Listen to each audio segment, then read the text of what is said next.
Ce match, on l'a vu, a été très difficile pour l'équipe de France, bien plus peut-être que ce qu'on aurait pu imaginer. Succès étriqué, 27-12. Simon, est-ce que dans le fond, on s'est pas un peu trompé aussi sur l'Uruguay? On a beaucoup parlé des Bleus et c'est normal après la victoire contre la Nouvelle-Zélande, mais est-ce qu'on n'a peut-être pas vu l'Uruguay trop faible par rapport à ce qu'il était réellement? En tout cas, c'est l'impression que ça a un donné globalement ce soir à Villeneuve-d'Ascq.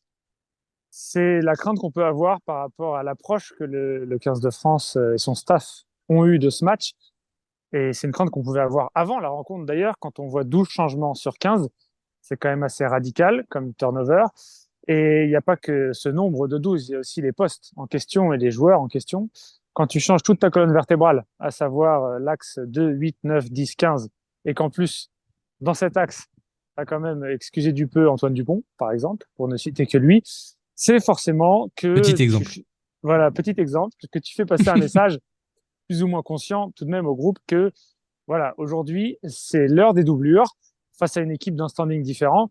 Difficile de le contredire, en fait, quand tu enchaînes Nouvelle-Zélande au Stade de France devant les spotlights et que tu te retrouves, même si moi j'en ai un dans le visage, à Lille, dans un cadre un peu moins grandiose, certes, 50 000 personnes et 80 000, et face à l'Uruguay et non plus les All Blacks, c'était le risque, le petit parfum de ce risque-là du match piège, comme on aime à les appeler, qui avait autour de ce match. Et les Français ont bien failli mettre les deux pieds dans le piège. Ouais, surtout ce qui laisse, on va dire, cette impression de frustration sur ce match-là, c'est de voir une équipe de France aussi différente de celle qu'on a vue contre la Nouvelle-Zélande, où il y avait eu deux périodes assez distinctes. On était quand même resté sur un dessert hyper savoureux, un peu sucré, un peu pétillant. Et puis là, ce soir, ça a été pénible, ça a été poussif, ça a manqué d'inventivité. Tu parlais de l'absence d'Antoine Dupont, mais globalement, ça a manqué d'étincelle offensive à toutes les lignes, globalement.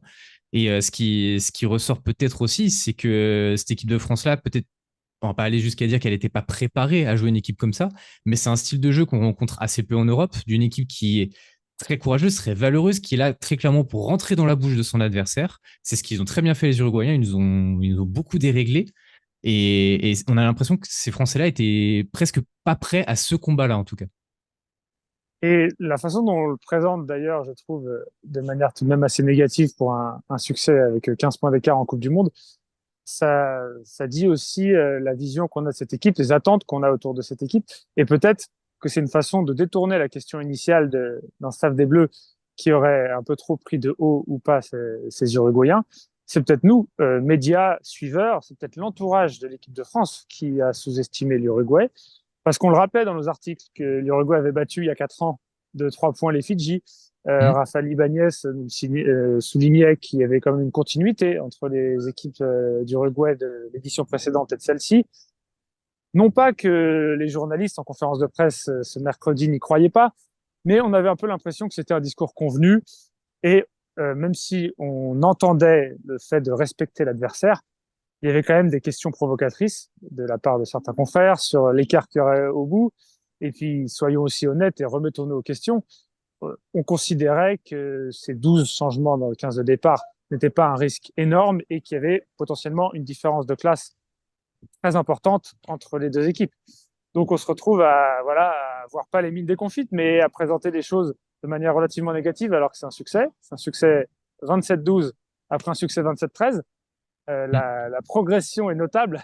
Je termine par une note d'humour, mais je pense que c'est assez sain quand on se demande s'il y a eu peut-être un adversaire mésestimé ce soir, de se demander si ça n'a pas été aussi le cas du côté des médias et pas seulement potentiellement critiquer le staff des Bleus.